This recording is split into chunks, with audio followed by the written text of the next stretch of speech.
So but I'm going to start off by, I want you both to say, we are amazing. We are amazing. Can you, so go on, say it with meaning. Your work is brilliant. I can't do it. Your work is brilliant. It's going to get a really good A grade. It's a really, really great piece of work, and you should be really proud of it. Talk me through the inspiration for it. So when you picked the song, how did the idea develop? We kind of started with a different song, and then we just didn't really like it. So you developed a concept of a performance and filming selfie stuff at different locations. Yeah, well, we knew we were going to do a bit of lip sync, Right. and then we didn't really know what else was going to go in it. And then, what was it? We watched that one, the first one, Yeah, the LRS, LRS one, and one. that had like bits of lip sync. So there's a particular video that you saw Yeah. that you thought that we want to make something. Yeah. So what was it about the LRS video that you liked? She was just like having fun. She just looked like a normal girl, and then she was just having fun. And that spoke to you as a fan of that genre Yeah. of music. Mm. Yeah, so we sort of tried to do a similar one to that, but we went off the song but kept the idea. Okay. So we wanted bits lip sync and then bits of us. So where does Star Image fit into this then? Were you trying to do something where you still come across very much as the star of the video, but you wanted something that was also personal and like normal people as well as like this remote celebrity idea? Yeah. So how did you capture that in your video? What decisions did you make in your video? Putting Esme through the lip sync and having the camera just focused on her, nothing else. Like Okay. when she's doing the lip syncs. And then, well, she's The in, lighting. yeah, and she's in pretty much every scene. Okay. So that sort of gives the star image. So you know she's, So did you use blurs and filters? yeah. Like I think you talked before about using Gaussian blurs. Yeah. Yeah. So what did that do to? So you got the raw footage of Esme, and then what did the Gaussian blur do? How did that change the Enhanced image? it, and we slowed it down a bit, and then, so it's sort of like Kind of Okay. more like focused on like my face and stuff. Okay, so you've compared got- to the so you- background. So you said you enhanced it. Specifically, how does it enhance the image? makes her face brighter. Like it sort of makes her face stand out more, so the audience have more time. But then softens the edges, Yeah. so you kind of get this glamorous kind of effect. What did you slow down? Footage. Yeah, So how much did you slow it down? So 5%, 66%. 66%. Yeah. So did you have to learn to lip sync with the song? Oh no, that bit wasn't. It was like the chorusy sort of bits, the ones that were with both of us in it. Oh right, okay. Them So ones were slowed down. So what does it, slowing it down? What kind of effect does that create? Kind of more like a male gaze sort of thing. Okay, That's so it's why we like the put it on camera's there. lingering Yeah. over you. Okay, so but you appear in it as well as the boys. So that's the technical term, boys. So does that interfere with the male gaze, or do males who watch it, who are lusting after Esme, presumably because you're made of this glamorous figure, do they resent you and your intrusion in the video, or does it just create this idea? How does see? I mean, that's a creative choice that you've made to have this male persona who appears in the video. Does that make you more or less attainable? I think it gives like the female gaze as well, so a wider audience. Get over yourself. And it's that theory that it's that when we see yourself in the video, how Self-recognition. Yeah. So then like that's why you watch the. Yeah, that's I think- Louis Althus, so this idea That- of yeah, self-recognition, that people are drawn to text where you see a kind of idealised version of yourself. So in terms of how you constructed your image, did how did you construct this persona? Was it through makeup, hair? Did you make conscious decisions about what you were going to wear? No. I just kind of. Make sure you're wearing a stripy top every time. Yeah, because there was quite different few recordings for the lip sync. So you had to make sure you had continuity. Yeah. Although lots of videos would have people doing kind of costume changes, but you decided you wanted to have that visual continuity. What about the digipack then? Have you kept that visual continuity across the digipack, or were you wearing different? Wearing different stuff because they're photos from like different times. So you decided to make. Shut up. So you decided to take specific photos for the digipack rather than just using screen but then grabs. the main picture on the digipack is the same setting as some of the clips in the video, so kind of linked to it. Like Okay, right, so you've got a visual link. Yeah. Because obviously one of the things you've got to make sure is that you've got this symbiotic link between the video and the digipack and the advert. The main photo was taken on the beach for the digipack, and then that's in the video as well. Okay, so how did you take that? What decisions did you make when you took the central image? We weren't actually thinking about taking the central image. We were just taking photos. It was actually a recording. Was it? Yeah, it was a recording of us, and then I just screenshotted it. Right, okay.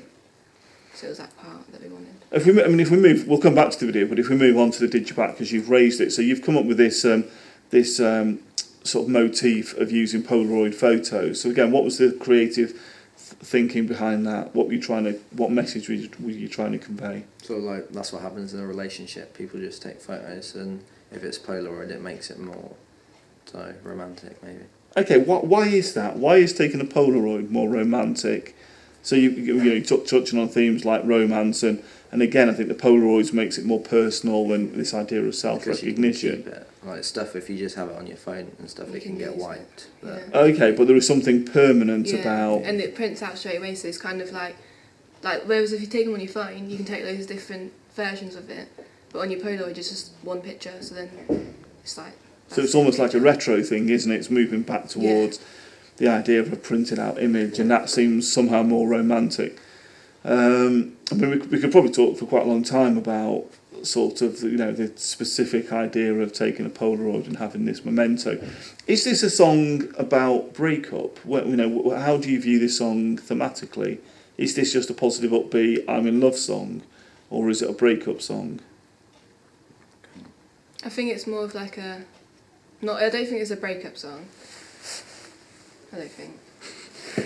Yeah, I didn't see it as that. Okay, No. I mean, I was going to say, in terms of the messages that you've encoded into your video, what messages do you think you've got across? Just this idea of be young, have fun, this hedonistic idea that it just look beautiful, have a great time. Yeah, like Atkins says about how the narrative is like she's the like a star and famous or whatever when she's lip syncing, and then just like living a normal life. But we didn't really think of it like that. We just thought of it as the whole thing, just her in a relationship, and then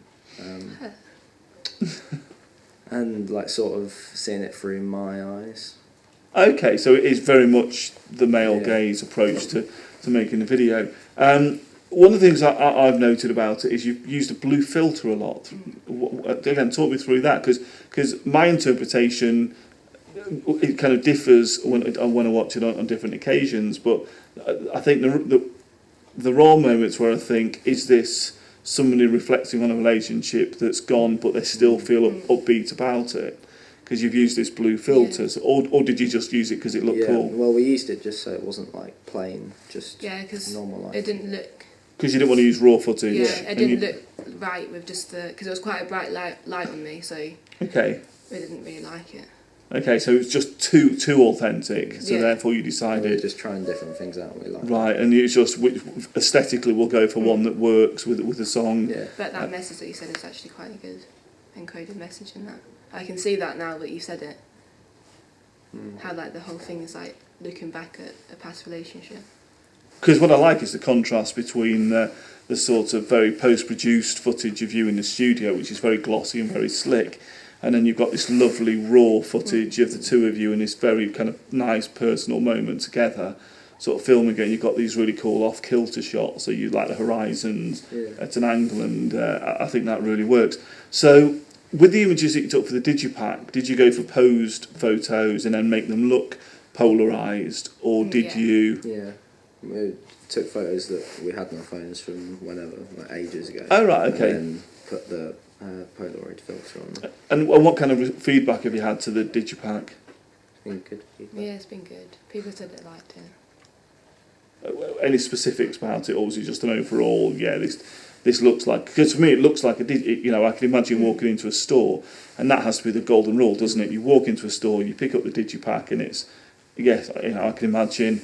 This being a real genuine product. Talk me through some of the other post-production effects. I mean, I asked you the other day to think of 10 things you've done in post-production. Obviously, we've talked about the filters. What about you've got a lot of overlays? What was the idea behind that? In quite a few music videos that we watched before, we saw time lapses of Okay. just general stuff, and then the more satisfying time lapses were the ones of like all the street lights and stuff when all the cars going by. Okay. So we thought we wanted to do something like that. But we didn't really know how to put it in a music video.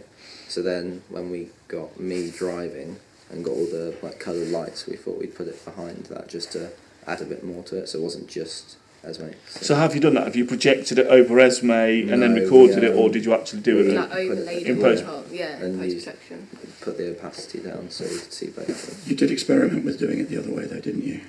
I think we were Actually, going to, you but we tried didn't it, have yeah. time. Okay, but the thing is that worked quite nicely. Also, was it by chance or was it by design that because there is a certain amount of perspective in the shots, that the lights come down to a point and it actually almost frames your face? I think In that was the just by process. chance. Okay, We did it on purpose. absolutely, that's the right answer. Yeah. Yeah, we did. How important was authenticity? The lip syncing is phenomenal. When I watch it, I know it's what I was alluding to before, I feel like you're singing. So how important was that? And Well, very important, because if it's not believable, then when people watch it, they won't. They'll be thinking too much about, oh, this lip sync's not right, and they won't like be engaged with the actual video. right, But if the lip syncing is actually right, then they can watch that for like the first 10 seconds and think this is good, and then just be engaged. so if any bit of it isn't right, it just breaks the spell and you lose. Yeah. And the video only works if you've got an emotional Yeah. connection with the people involved, I think, don't you?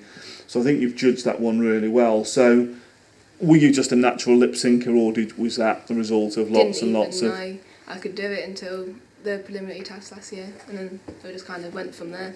Okay. Did you also know that the part of the charm also is the way that you have been filmed and that you engaged with the camera? You don't always look at the camera, but you do occasionally look at the camera, and you give that. You've just got this sort of this look of joy on your face, this smile, and all of those are they fit very much with Laura Mulvey's concept of the male gaze. That you are making yourself attractive to the camera, which is therefore viewing you in a male gaze way. If you were dating Matt, you would have that look of joy. I suppose that's true. Yeah. I think that's very important to say.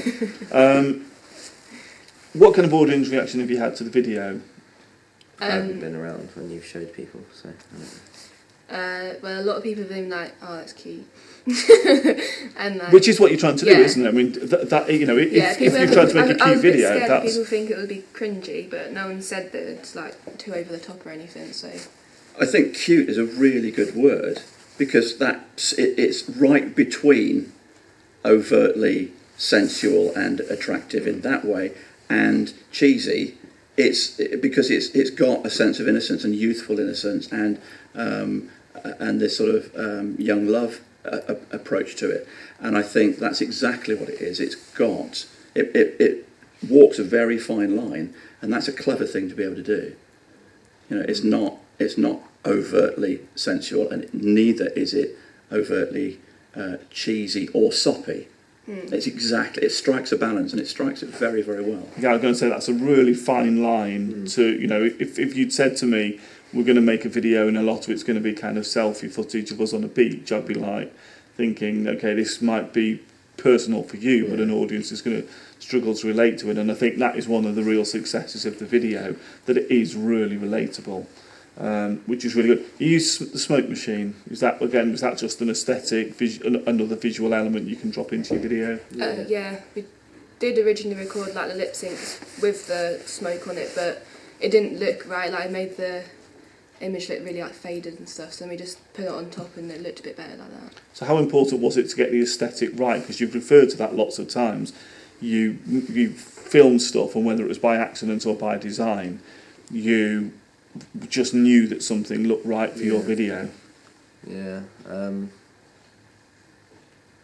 Was this a video where you wanted it to look superficially attractive? Yeah, I think everything we did just like in the lip syncs was trying to make Esme look as good as possible for the audience. So if something made her look not as appealing or whatever, we wouldn't use it.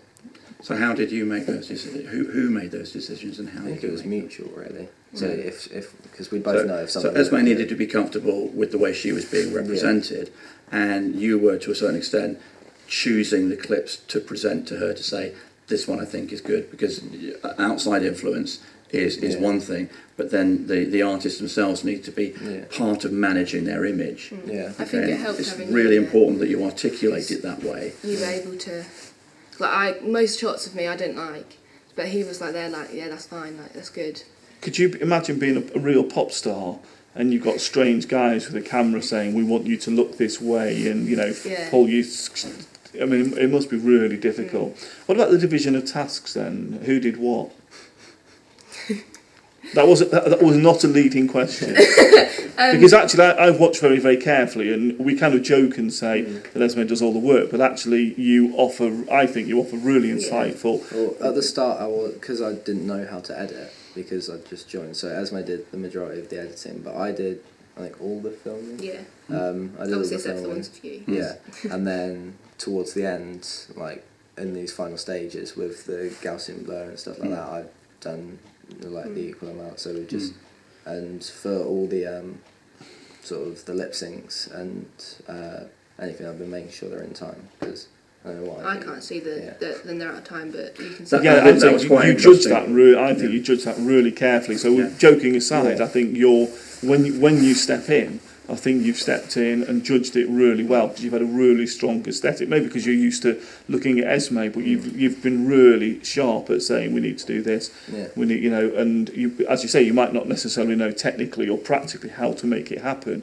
but you do know what you want to happen and how to. Ultimately, although I know Esme has worked incredibly hard on this video is a love letter from you to Esme. Yeah. It really is. This is something that you could walk away from and say, this is how I feel about you. This is how I see you. Yeah. And I think that's lovely. And I think you've been very much a part of that. You've let yourself be seen in this way, and I think that is it's brave, but it's also it shows the level of confidence you have in each other.